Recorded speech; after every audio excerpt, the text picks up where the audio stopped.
Hello, everyone, and welcome to Project X-ITE Xplore Workshop, Mapping a Customer's Experience Journey. My name is Jennifer Barahona. I am the social media marketer of Project X-ITE.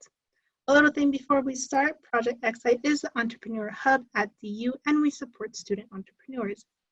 Xplore supports students who have an idea or early stage company and want to validate their idea or continue to growing an established venture.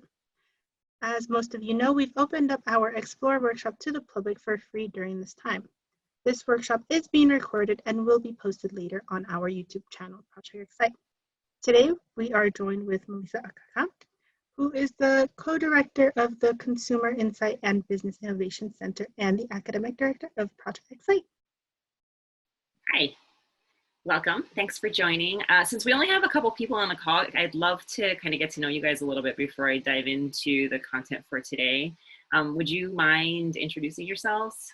You don't have to show your video if you don't want to, but if you could just kind of tell me a little bit about who you are and why you're here and what you're interested in terms of customer experience journeys. Maybe start with Andrew. Sure. My name is Andrew. I'm a student here in the Masters of Business Analytics program. I don't know, I just kind of saw that this webinar was posted online, and it was kind of a topic that has always been interesting to me. So I thought I would check it out. So thanks for doing this. Cool. Well, welcome. Delphine. Hi, can you hear me? Yes. Good. Hi, I'm Delphine.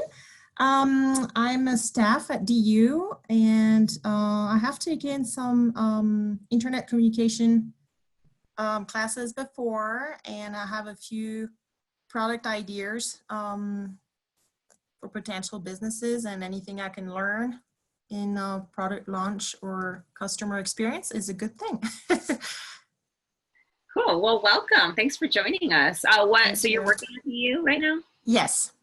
And do you work in the, did you say you work in the customer experience area or what? No, I'm with the Mortgage College of Education, and no, I don't do anything related to that, but anything I can learn for future personal projects. Oh, cool. Oh, because you just said you have some product ideas or business ideas? Yes. Awesome. I do. Very cool. Well, I'm actually kind of excited that we have a small group today. I have been talking about customer journeys, and I actually do some research in the academic space on customer journeys, really trying to understand different elements about them. I am very, very interested in customer experiences. Oh, looks like we have somebody else joining us. Hi, Kari. Hi. Hi, would you mind just kind of telling us a little bit about yourself and what you're interested in terms of this topic? Yeah, so my name is Kari Degernes. I'm from the Center for Improving Value in Healthcare, also known as CIVIC.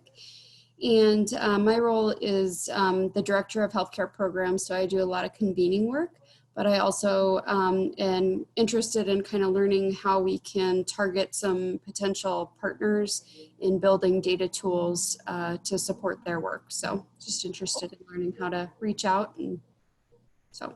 Yeah. Very cool. Yeah, I think this idea of customer experience journey mapping is absolutely related to thinking through both healthcare and technology, and how we can focus really on the experiential aspects of these interactions in order to design better solutions. And so that's pretty much the heart of what we're talking about today. And I was just saying how a lot of the work that I do and my main area of interest is really in understanding these rich customer experiences.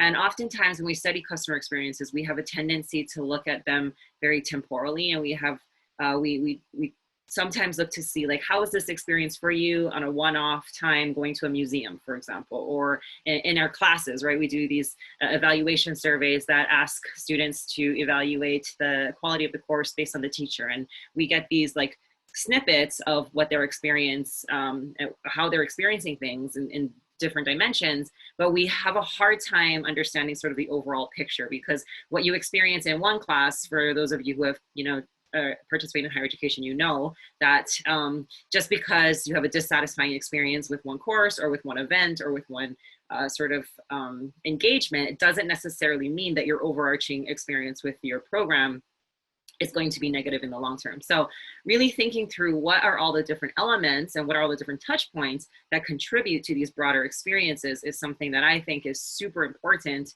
And one of the reasons why I wanted to talk about this topic was because our understanding of the experiences that consumers have with our products and our services and our programming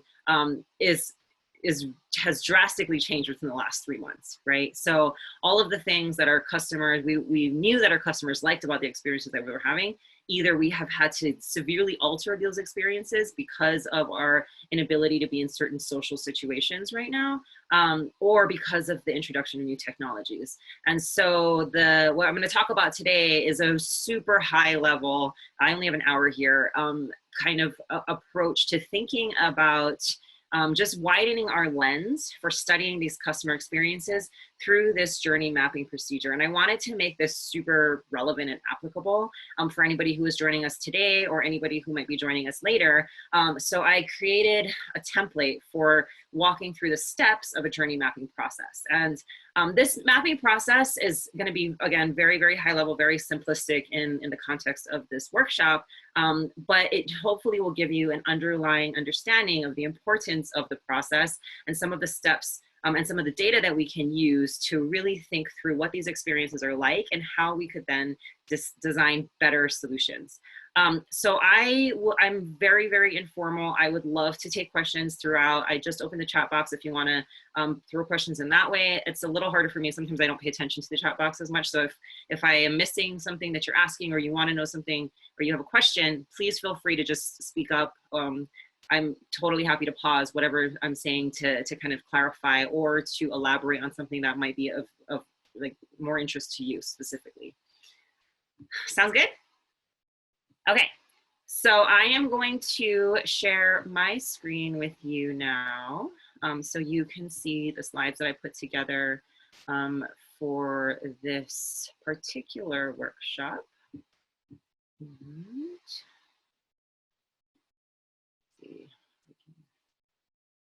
All right, there we go.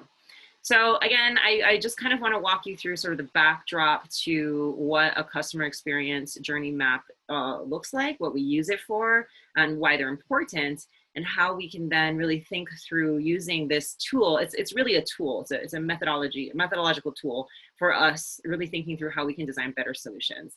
And so I know there are a lot of different journey maps out there. So if you were to just Google customer journey maps, these are a couple that would pop up just in terms of what they might look like and what kinds of elements might be involved in a customer journey map more generally. These journey maps oftentimes are built, and I know, is it Alex? In BIA, like that, a lot of the data that we use for customer purchases and looking at their interactions on websites, we can pull to see what kinds of touch points we can have through different types of engagement, like online ads, emails, social media, those types of things. And generally speaking, when we map out these customer journey maps, we focus on the areas at which the firm creates particular types of engagement. So whether it's the firm seeking out their messaging to be able to direct directly to consumers, it tries to target this specific sort of decision-making process. So a lot of these journey maps are based on a decision-making process that start with awareness and end up with some kind of loyalty at the end of the day. They are not necessarily focused on the experience themselves, right? So we have a lot of decision-making process maps that point us towards how do customers make decisions, how do they recognize our brands, how do they consider the different types of brands that they're looking at, how do they make that purchase decision, and then what are the service touch points that follow. And so a lot of these maps are based upon what firms do to engage directly with customers. The idea of mapping out the experience itself kind of flips the map, reverses the map, the way we look at this map. And rather than saying, okay, what are the firm's activities that reach out to customers at different stages of the decision-making process, what we really want to do is understand the experience itself. So what we're trying to do is get into the shoes of the consumer or the customer, put ourselves in their place and see what they see, not necessarily what the firm puts out there for them to see. And so when we map the customer experience, we spend a lot of time really emphasizing the need for empathy and for looking at data that might not necessarily be housed in our databases or in our customer relationship databases, our sales data.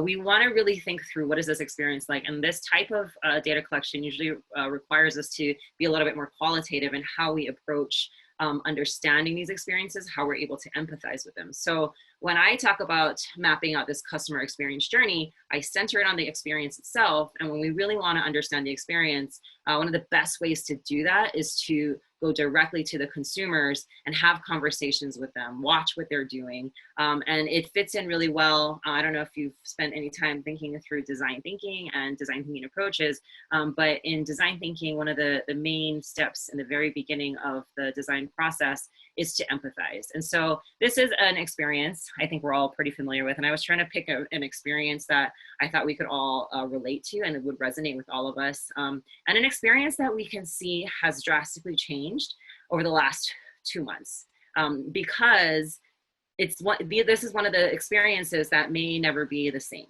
right? And so if these types of experiences that we had been used to for so long are never going to be the same again, we need to rethink how can we design the solutions for consumers and solutions that are necessities, right? This is not an experience that customers can walk away from, like doing our hair or nail. Well, maybe our hair is kind of a necessity, but like getting our nails done and our those types of things we might be able to put on pause for a little while. But going out to get groceries is something that we need to do for sustenance. So this is an example of an experience that some people like. Some people really enjoy grocery shopping, and some people are not as big fans of this experience. Anybody actually enjoy grocery shopping on here? I do. Yeah. Do you? What is it about it that you like?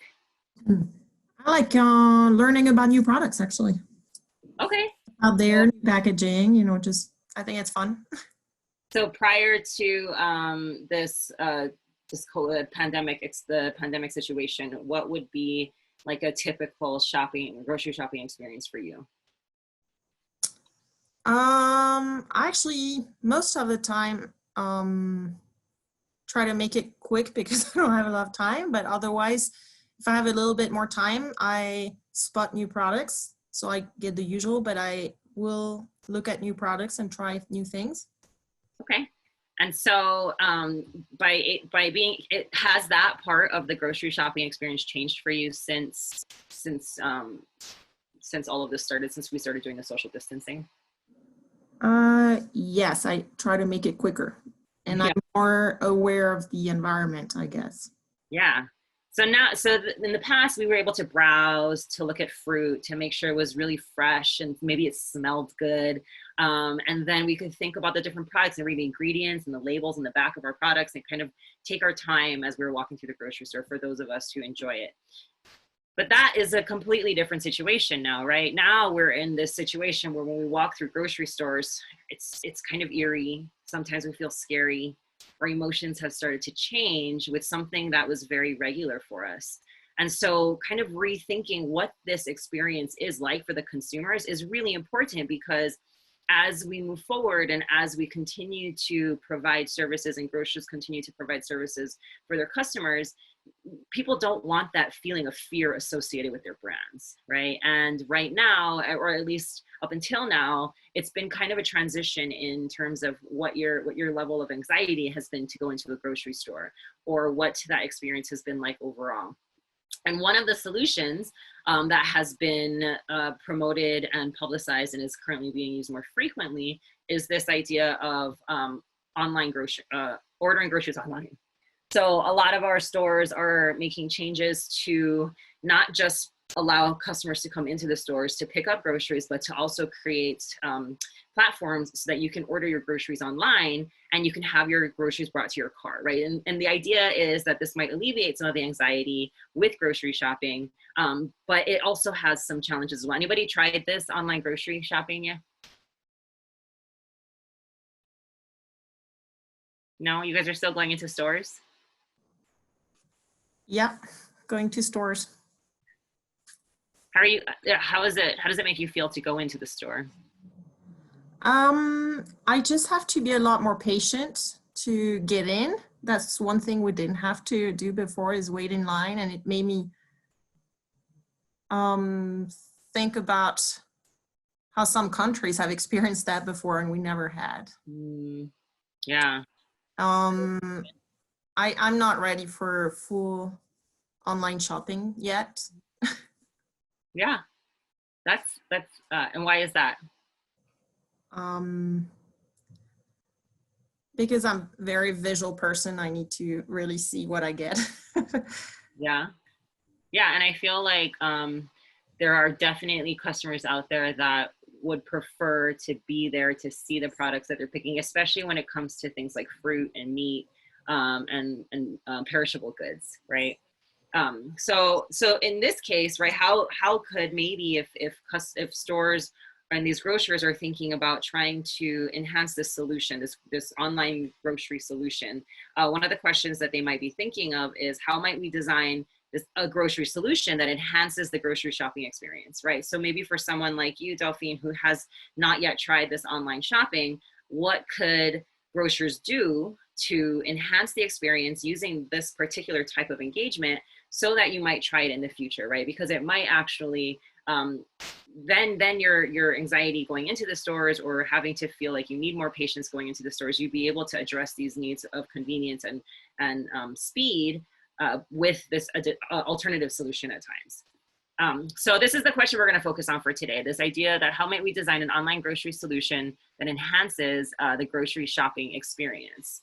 And the way that we would approach this particular problem, if we were using this sort of design thinking approach to mapping out a customer journey, would be to start with empathy. To start with talking to someone like Delphine to see what is it a little bit more deeply about this online engagement that she's not comfortable with, or that she doesn't prefer, or that what is it about being in the stores and seeing the products and the produce that she likes. And she had said earlier, you know, I enjoy shopping because I like to look at the products, right? So this ability to go in and look at products has sort of been stripped away in some ways from this social distancing of within stores, but it's harder to replicate something like that online, right? For you to be able to see and feel and touch and smell the things that you are buying. So what we would do is we would sit down. We could two of the main ways that we would approach this empathy exercise is to either talk to consumers, right? We could do interviews, and we could do them in grocery stores, although doing them in people's homes might actually be even more telling, right? They might tell us about the types of food they eat, about the types, the kind of environment that they live in, how many people they live with, and what types of grocery shopping, who's cooking and how are they cooking and how fresh is the food when you're cooking it. Those are the kinds of things that we would be able to kind of get to if we were to go into someone's home and do these types of interviews. Observations as well. So we could go into people's homes, or we could do observations in stores. And one of the really popular way, especially for consumer packaged goods companies that are looking to understand people's shopping behaviors, is to go in and do shop-alongs, what they call shop-alongs. And they'll follow customers around the store as customers make buying decisions, and they'll look at things like, how do they read labels, or how do they make decisions between different brands, right? How quickly do they make certain decisions? And this would actually be a really interesting thing to do with someone like Delphine, to say, okay, how did you shop before these social distancing structures were put into place, and how are you shopping now? How much time are you spending in the store? How many things do you pick up now versus how many things that you touched when you were shopping prior to this, right? Well, how are behaviors changing? Because that would tell marketers a lot, or businesses a lot, about how they might have to redesign their packaging, how they have to rethink their point of sale presentations, what kinds of messaging they need to put on there. And it helps the retailers also see what types of flow they're having, right? So if customers are now going directly to one area and then just beelining it back outside, what is it about that particular type of product that customers are looking for more frequently than others? And how could they maybe restructure the store so that it would have customers also pass through products that they want to sell and they want to move, the inventory they want to move to. So again, this observation and interview piece is super, super important, because understanding how people behave like really behave in the context of their decision-making processes is super important when you want to be able to make and design changes. We could send out a survey, right? So surveys are super useful or a very valuable instrument for scaling our data. If we want a data set that helps us provide evidence that there are major differences between groups of people or different stores, different locations, surveys help us to collect enough data to do that, but they don't get into the nuances of the contextual behavior that unfolds as people actually experience these services themselves. So there's all kinds of data out there that are available for us or that we can collect to help inform our decisions for a problem like, how do I design a better online experience? And we need to make sure that when we're figuring out what type of data to use and how to collect the data, that it always goes back to what is the research question and how can we use these data to address those questions specifically so that we can design better solutions and more effective solutions. Any questions so far? Okay. Cool. So this is not, I'm not going to go into like how to design interview protocol or how to design observation plans, but just know that this is a super important part of the customer mapping, the journey mapping process. So without these data, without the understanding of who these people are and how they experience these processes, we can't even begin to map this out. But because we only have a short amount of time, I wanted to go and kind of go through this a little bit more quickly. So I'm going to provide you with an example from my own life so that you guys can kind of see how this process works in a way while kind of layering it onto an actual real life example. So one of the first things we would do is once we conduct the interviews and the observations and we collect our data and we start pulling out patterns of what's important to these customers, is we want to identify different types of customers, right? So again, for example, Delphine, thanks for joining the conversation here. She said that she likes shopping, generally speaking, and the reason why she does is because she likes to look at the products, right? I am a person who does not like grocery shopping. I hardly ever do it, and I rely on other people in my household to do it. And so already the needs, Delphine's needs versus my needs versus the other needs of the people that are doing the grocery shopping in my home are could vary quite widely. And if we don't recognize those differences before we start mapping out the journeys, we might not be able to address specific problems for specific groups of people. So this is my family. I live in a household of 7. I have 3 kids and a dog, as you can see there. And my husband lives with us and my parents live with us. So I live with my mom and my dad and then my family of 5. And this is a great example of 4 different adults who live in the same household, who make consumer decisions or customer decisions on a regular basis, different types and at different scales.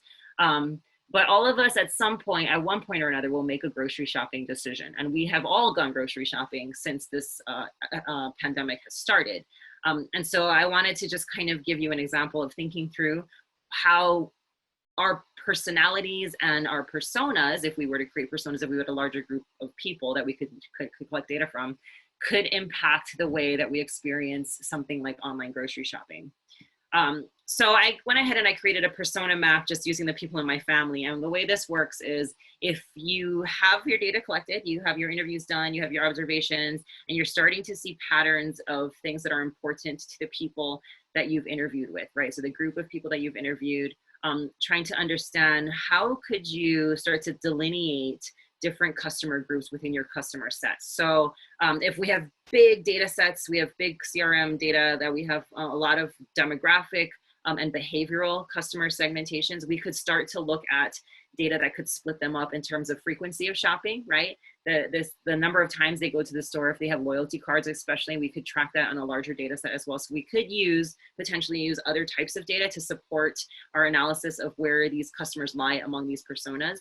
But given what we know right now, I thought frequency of shopping and the enjoyment of shopping, I think were important factors in how can we enhance this experience. We want customers to come in, and those who come more often have different ideas of the experience than those who come less often. And those who inherently enjoy grocery shopping as an activity will also perceive the experience differently. So, and my household just happens to be a nice little 2x2 matrix of people because we have very different views on this particular activity. So my father loves shopping. My father grew up in Thailand, and he loves open markets. He loves farmer markets. He likes to go and feel the papayas and make sure they're ripe, and smell the fruit before he buys it, so he can see, and then he knows exactly when to get the perfect mango and when to cut it and all these kinds of things. So my dad really enjoys, I guess much like Delphine, this experience of going into stores. My mom, on the other hand, goes to the store frequently, but she hates shopping. She doesn't like the actual shopping for anything, really. She's never been a person to like shopping. So she has, although she goes probably as frequently as my dad does to buy groceries. They're both retired. They live with me and they're both retired. She has not ever enjoyed the experience the way he has enjoyed it. One of the interesting things about my parents, right, in this situation that we're in right now, is they're both over the age of 60. My father is 72 and my mom is 68. So going into a grocery store now is really not an ideal activity if they are trying to protect themselves from this virus. So although my father loves grocery shopping, he has really not gone into many stores, if any, since this all kind of started. But my mom, on the other hand, has taken to this online shopping thing. So we're going to delve a little bit more into that because of the context of the question. But they have very, again, different behaviors and responses to the same situation. My husband loves grocery shopping. Costco is his favorite place. Costco and King Super are probably his happy places.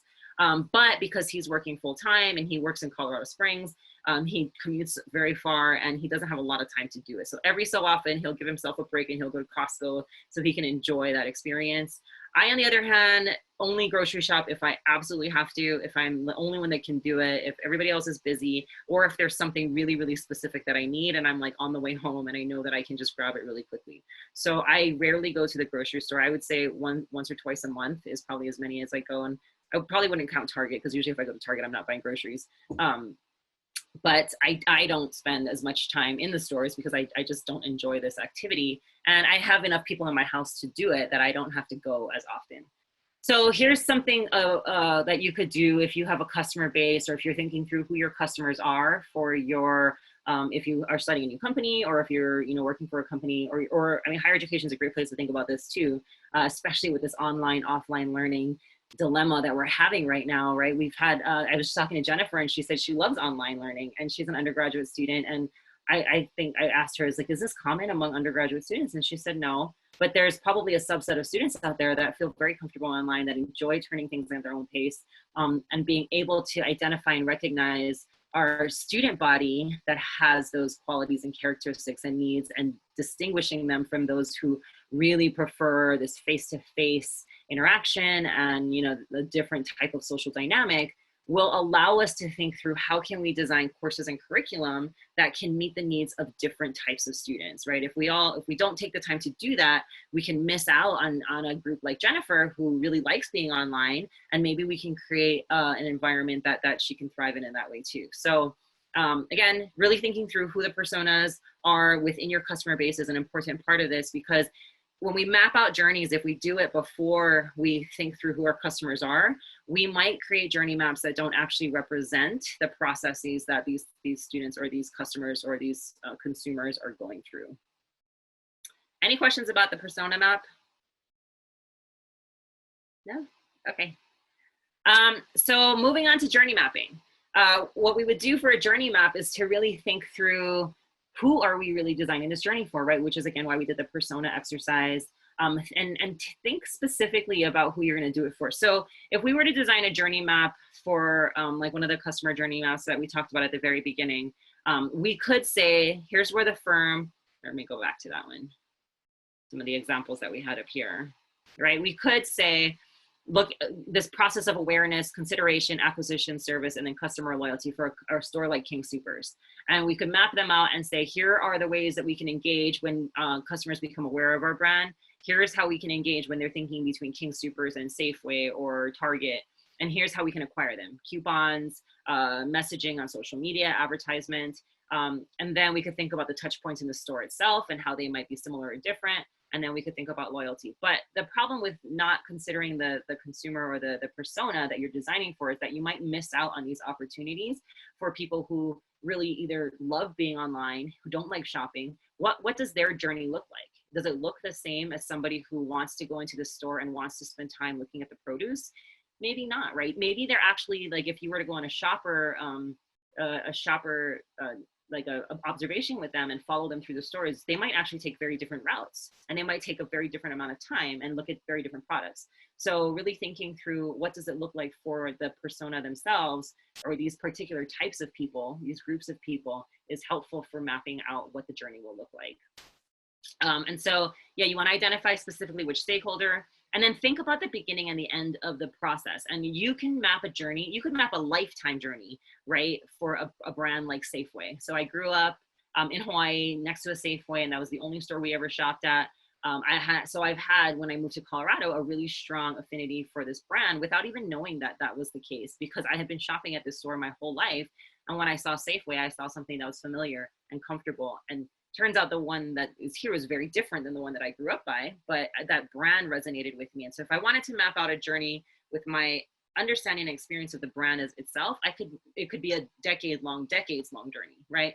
But more practically speaking, if we're trying to think about how do we redesign or enhance in a particular scope of an experience, we want to make sure we scope the experience so that we realize where within that experience we need to focus on, because we don't have infinite resources. We have a finite amount of resources, a finite amount of time, and we have to make a decision yesterday. So we want to make sure that when we scope these projects, we think about them in the frame of what aspect or what piece of the experience am I really going to focus on right now? And I can focus on a different piece later. I can focus on a different perspective later. But what is my research question? What is the scope of the project that I want to work on right now?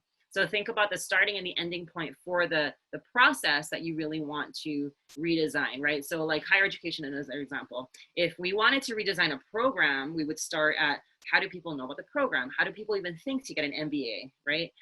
Versus if I wanted to redesign a course, I want to say, okay, what elements of this course, what is it that's going to entice or invite students to participate in this one course? And then what is the ending of that, at the end of the course that moves on to the next course? What does that look like? So again, we want to be careful when we scope things so that we do it in such a way that answers our specific research question and whatever problem that we're trying to face as an organization at that time. And then we want to be able to map out the steps by identifying the responsible party, who is the person that's engaged in this experience, who are the contributors to the experience, think through what does that step look like, and then what are the emotions that are involved or associated with that particular type of engagement or that level of engagement, that touch point. So things that we want to consider are, who are we designing the map for, right? What's the scope of the journey? Again, beginning and end. They could be fuzzy beginning and ends, but we have to have some kind of beginning and end. And then what is the purpose of the journey map? And that question ties back to what is our research question? And our research question is how might we design an online grocery solution that enhances the grocery shopping experience, right? So thinking about, I'm specifically looking at the online solution. I want to think about, is it the application? Is it the website? What is it about this online grocery solution? Is it the social aspect of it? Do I want to be able to share my grocery list with my mom and my husband and my father so that we can all have the same grocery list? What is it about that online grocery solution that can contribute to enhancing this overall experience, right? For those who either love grocery shopping, so maybe we're able to put more information about the produce, how fresh it is, when it got there, you know, feedback from customers that say, oh, this is like the sweetest watermelon I've ever eaten, those kinds of things. Or do we want to create an experience that helps people to be really efficient? Those who are just really in and out, they just want to get their groceries and they just want to get on with their day. What does that look like? So thinking through, again, those different personas and in the context of this particular design challenge or this research question. And then you want to identify what the major touch points of the journey are. What are the interactions? What are the experiences that matter, that contribute to the overall journey? And we have a tendency to think about journeys in a linear form and fashion, that we'll do, this is the first step, this is the second step, this is the third step. But oftentimes we end up actually going through iterative cycles of steps. And so it's not as linear. Our journeys are not actually as linear as they might think, right? So I might go online and order something and then I'm like, oh, wait, shoot, I forgot something else. So I have to go back online and order it again. Or maybe I ordered it all and I realized that, you know, I don't have time to pick it up. So I have to cancel my order and order from someplace else that's a little bit closer to where I'm working or whatever. So thinking through the elements or the touch points without necessarily putting them in a linear order straight away is helpful, because it allows you to think through, okay, maybe that might not happen in that order, but here's what could happen potentially if I have to cancel it, you know, then I have to get reimbursed, right? If I've already paid for it. So what does that look like? So it will also bring up additional touch points that you have to consider that you might not have if you had just gone through this kind of straight line. And then what are the factors influencing the touch points? What is my mood like? How am I feeling today? Like, is this pre-COVID and I love grocery shopping, or is this post-COVID and I feel anxious and nervous about going to a grocery store because everybody's wearing masks now? What are the factors that influence what might have been the exact same touch point? Like if we had set it up, right? Like we created the grocery store layout, we have all the products available, we have a checkout system, but once something like this pandemic hit, the entire experience has shifted. So, and it will continue to evolve, right? When we get comfortable with seeing people with masks all the time, maybe that won't make us as nervous or as anxious. And if we feel good about the way that the store is laid out so that we can have social distancing protocol met while we're still able to look at the products in a way that we feel is meaningful and enjoyable, then maybe we'll start to feel better about the overall experience, right? So again, factors that are influencing, or are there people that are not wearing masks that are making us nervous? Who's out there that's influencing this experience is not just the firm and the customer, but also the people that are in that space as well, or those who are sending out messages that it's, you know, everybody must wear a mask to go into a grocery store, or it's our right not to wear masks, so we shouldn't have to do that. Like those messages are also influencing the way we feel about a particular experience. So we have to think about that as the organization, what could impact how people are experiencing this process, so that we can think through what that process might look like and how we could alleviate some of the concerns. And then the outcomes, again, tying back to this idea of emotions. What are the functional? Was it effective? Did I get the job done? And then what are the emotional outcomes? How do they feel when they're in this situation? And how can I help them make their emotions more positive? So let's talk about my mom, right? I think my mom is an interesting candidate here to discuss in terms of journey mapping for this situation, because out of everybody who lived in my house, she was the first one to go into online shopping, and she would have never done it had this situation not occurred, had this pandemic not occurred. So she, early on, when she realized that it was not a good idea for her and my dad to go into grocery stores, but they had been, their routine was to go to grocery stores 2 or 3 times a week to buy groceries. So they bought groceries in smaller amounts, kept fruits and vegetables and those kinds of things, you know, fresh in our house. And she wanted to continue doing that, but she didn't really want to go into the stores. And so she started like testing out different stores and different apps and seeing which ones would work for her. And so if I was to map out her customer experience journey, I would sit down and I would interview her and find out kind of how all of this has been going for her, ask her to explain to me how this all started. I would ask her to tell me, to describe to me what it's like for her to go through this process of getting groceries. And I would use something like this. So I created these worksheets, and if you guys are interested in doing this, I'm happy to send you the slide deck. It's basically just a template. And again, this is a very simplified version of what a real journey map would end up looking like, because there are a lot of other nuances to any kind of experience that you might want to consider. But for the purposes of this workshop, I wanted to give you guys something simple to view, and then something to take away if you need it for yourselves as well. So in here, we talk about different types of touch points, right? And we could think through what are the different touch points of an online ordering or shopping experience. Does anybody have any ideas? Can we list them? I'd love to hear your thoughts.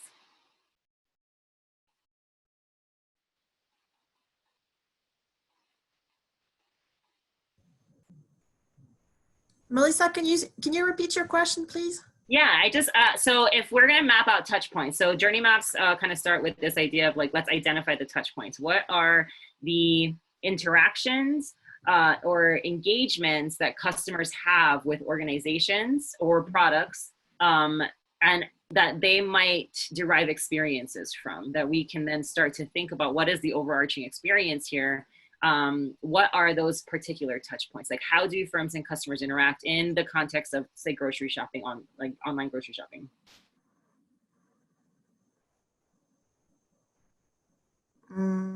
or grocery shopping generally. Maybe the categories of items they're shopping for, whether it's groceries or hardware, I don't know. Would that separate them, or is it more like demographics or? Well, so touch points are really just sort of interaction points, right? So when do customers and firms, when do firms have an opportunity to connect with customers? Do you mean like a design of a product? As they enter the store? Sorry. Yeah. So the product could potentially be a touch point, maybe if it was like an advertising, right? Like if it was an advertisement or a customer actually picks up a product to see it and look at it, could be a touch point. The entrance of a store could be another touch point when the person actually walks in to engage in this shopping experience, right? So any of these could potentially be touch points, and you could have millions of potential touch points with a particular company. But what we want to do is sort of kind of parse down what are the main touch points that are required for this process to even occur, right? And then we can start assessing those particular touch points, and then kind of like move out from there and see am I missing anything? Are there any other things available? So what I did for my mom in this situation was I just kind of identified 4 touch points that I thought were important for this process. And again, there are many more, but just kind of recognizing the need for groceries and understanding the grocery store to be a solution is actually in fact a touch point, right? So like if I realize, okay, I'm running out of groceries, where am I gonna go for them? And then I have 3 different stores pop up into my head, that's a touch point, right? And this is kind of this idea of awareness. Who's available to solve my problem, and what are the trade-offs between them, right? So that's this whole kind of awareness and comparison category. So for example, if we identify the need for groceries as a touch point, and which we can, as say like King Soopers, be a solution for this problem, who's involved and what are the roles, right? So who's involved with this particular touch point? My mother, right? So she's the focus person. She's the target consumer here, and she's in this. If I had more data, I would put a persona on this, right? Like I would say there's a group of people out there who shop a lot because they are retired. Maybe demographically they're a little bit older. They have time to go shopping more frequently, but they're not really going shopping it's not an enjoyable experience for them. It's not a terrible experience for them, but it's not something that they seek out because they enjoy it. So I put her in this category of shoppers who are frequent shoppers, but are not seeking out a hedonic experience through this particular activity, and make decisions about groceries, right?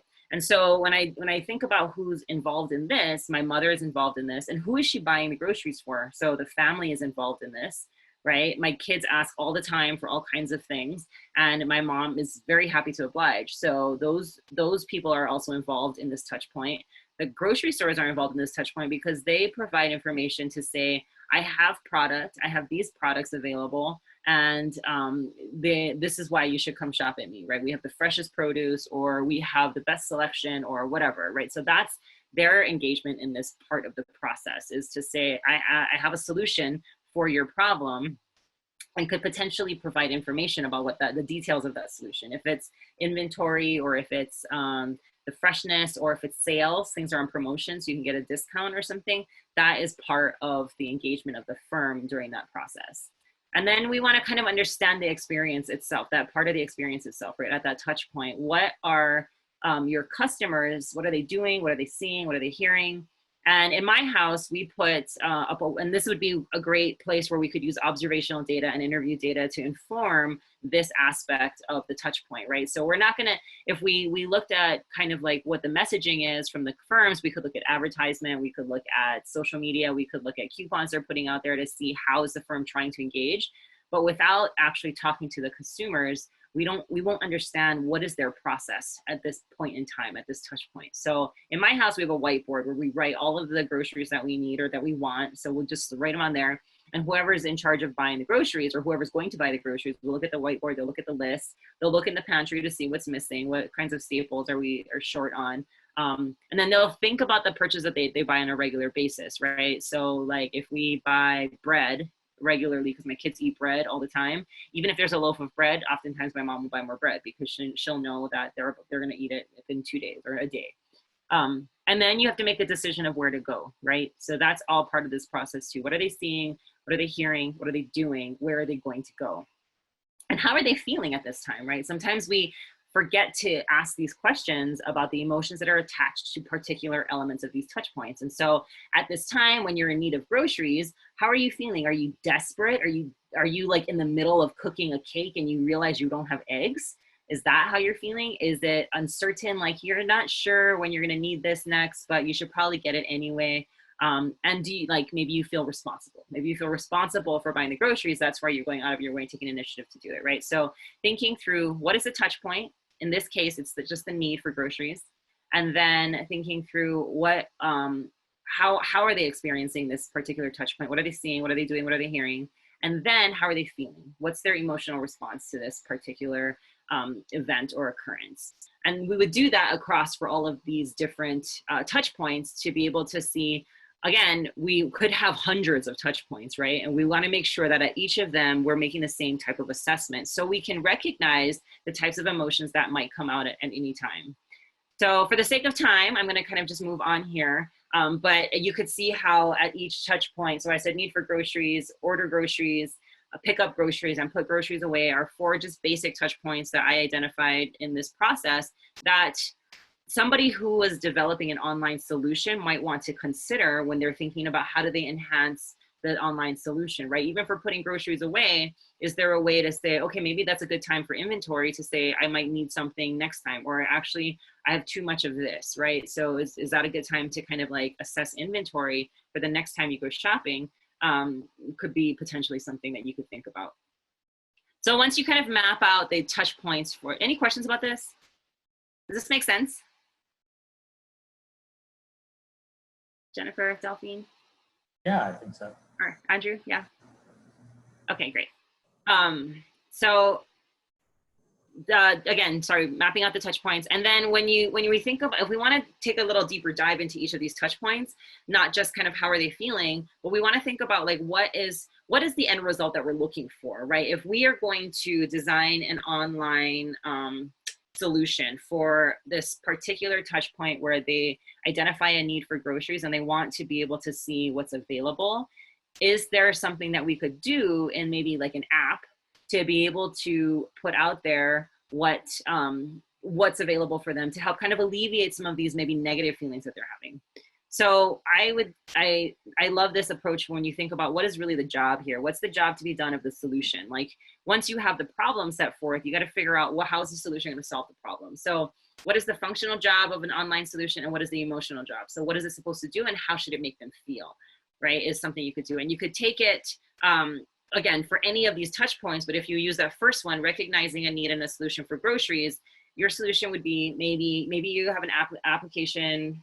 This is like Safeway, for example, that can provide information about the available solutions. So you can provide information about what types of products are available. Maybe you have a good inventory to tell you that there's lots of toilet paper. So if you need toilet paper, that's definitely a good place to go. And then the emotional job is to really make the person feel like they can acquire what they need, right? So like, I know that I have this problem. I know that there's a potential solution. And I need to feel like this solution is viable. If I'm going to go to a grocery store, I want to know that they have hand sanitizer and toilet paper and these kinds of things so that they can meet my current needs, right? Because if I go in there and they don't have those things, I'll be pretty disappointed, right? So metrics of success for this particular touch point, the solution of this touch point could be that the customer actually knows specifically what's available. They have an accurate understanding of what the inventory is, and that they feel confident that they can acquire what they need when they walk in there, right? So if I need milk and eggs, and I walk into a grocery store with that in mind, and I can't find them, then I might actually feel very disappointed, right? So the outcomes to avoid here are that, the customers don't know what's available, and this emotional job is like they don't feel like they can get what they need. So again, thinking through more deeply at each touch point, we bring it out and we say, okay, if I have this problem, if there is this encounter, what's a solution that could help enhance the experience at that particular encounter? Does that make sense? Yep. Okay. Alrighty. So then once you get kind of through there, you want to map out the journey, right? So you want to take, again, and then when you map out the journey, then you can think a little bit more linearly about what the process looks like. Okay, so I'm going to do A, and then I'm going to do B, and then I'm going to do C. And what is a normal journey like? And you could build this out by talking to many people, right? So if you're going to only talk to a few people, then you have to understand that your N of 3 might have very different, there might be a lot of variance in their journeys. But if you have like 20, 30 interviews and you're able to ask people to walk you through what their processes are, you can better lay out what those steps might be so that you just understand what is a preceding action and what are the outcomes that you want to make sure that are following that action. So you can map out your journey kind of like this, right? So if I took those 4 touch points that I had, the need for groceries, ordering of groceries, picking up of groceries, and then storing groceries, and then I can map out what are the emotional responses to each of these touch points and how do those responses, those emotional responses, contribute to the overall experience, right? And then that would allow me then to say, how could I enhance these, right? So if I was to interview my mom and she was to, and I asked her to walk me through this process, something that might come up is to say, oh, when you recognize the grocery need, maybe if there's no like hugely positive or hugely negative emotion that she has. I have a hugely negative emotion because I don't want to go to the grocery store. So immediately I'm like, oh, I don't want to do this.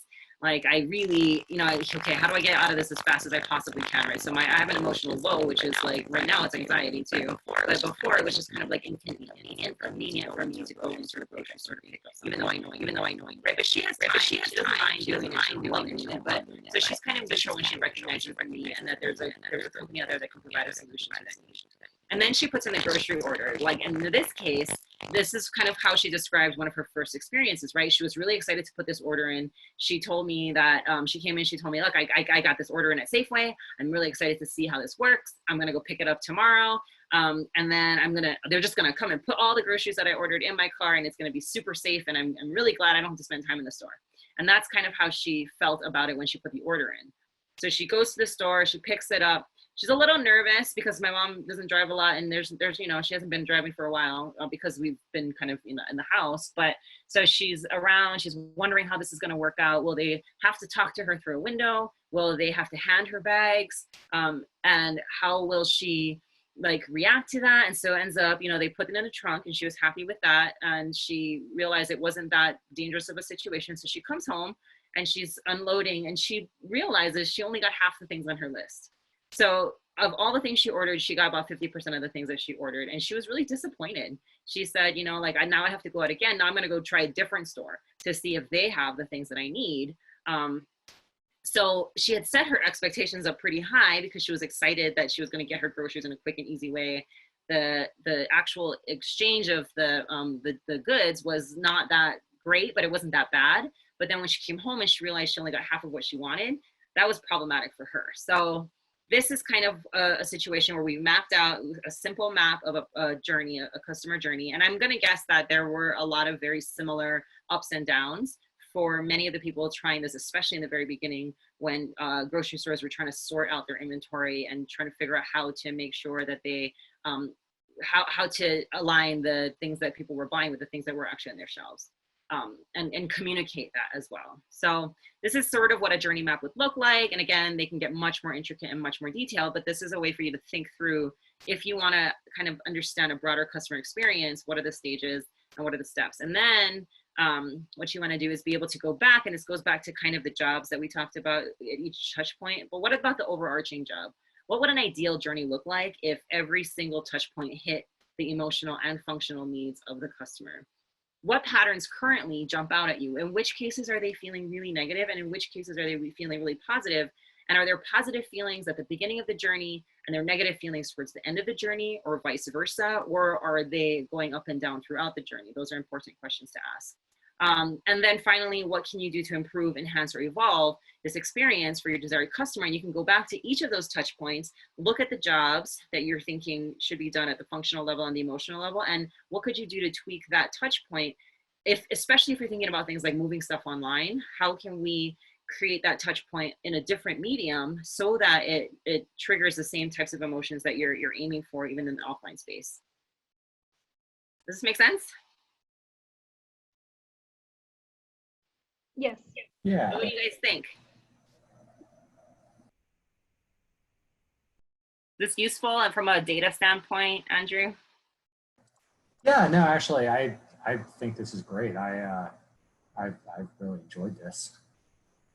It's definitely a different from like kind of a BIA data standpoint, but you can see how you could layer on like big data sets to be able to really inform these patterns too, right? In terms of Oh, definitely. who's purchasing at which area of the journey, how Right. frequently people are purchasing, what they're looking at when it comes to the front end and like click-throughs and how people are interacting with the website and the apps. Yeah, so a lot of times if you were to to build this out, you would bring in other sources of data too, just to verify, to make sure that your qualitative data are really speaking to the actual behaviors that are happening, especially if you're in a situation where you have online data or behavioral data that comes through apps or smart devices or whatever. That's absolutely the idea, to be able to layer the qualitative and the quantitative pieces so that you have a really strong story to tell. Delphine, what do you think? I think this was great, and thank you. And I'm just trying to put it in perspective of, for example, online services. Mm-hmm. How would that be built in? Do you have a specific, contact customers directly? How would that work? well, do you have a specific one in mind? What was How would you establish the journey for online services? do you have a specific one? Well, so I'm just thinking for online training, for example, or, you know, how would you build that in compared to a survey? Would you? Yeah, no, I think that's a great question. So you're saying, so online training, like let's say you're learning how to use Facebook analytics or something like that, right? It would be very similar. Like you're going to start with what is the touch point that of your initial engagement? Like, why do you even need that, right? Where are you going to identify the problem and realize that Google Analytics might be a solution, right? So maybe you're trying to learn new tools because you know that you can get paid more if you can learn certain types of tools, and you realize like Google Analytics is in high demand. And so if you learn that, then you think you can, like that could be an initial, here's a need, here Google Analytics is a solution for that need, right? Mm-hmm. So I would, if I was Google Analytics, could say, okay, what's driving them to recognize me as a solution for the needs that they have, and what are their real underlying needs? Is it just that they want to learn it, or is it that they think it's going to help them get a better job, right? Because that's going to help me understand their motivations for even going on this journey in the first place. And then you could walk through how would you could talk to people. You could collect data by talking to people who are interested in this particular, if you have a target market that you're looking at, those who may be graduating from undergraduates, graduating from college, right? And they are facing this kind of uncertain job market right now. So you want to better understand how they're feeling at that time, what are the needs that they have, and how you can continue to engage them. So they're just thinking, oh yeah, that could be a potential solution, but they will actually come through and make the decision to purchase the platform or purchase the service, and then to engage continually throughout the service, right? Because even if they buy it and they don't finish it, then you haven't really provided them the solution that you wanted to provide them in the first place. So watching them go through this process, talking about them, what do they really need? How long do they think they'll take? How long do they think they'll have? And then maybe even being able to observe them. And you can observe them, if you have an online solution, you can observe them through the back end of it. How much time do they spend in your training program? How much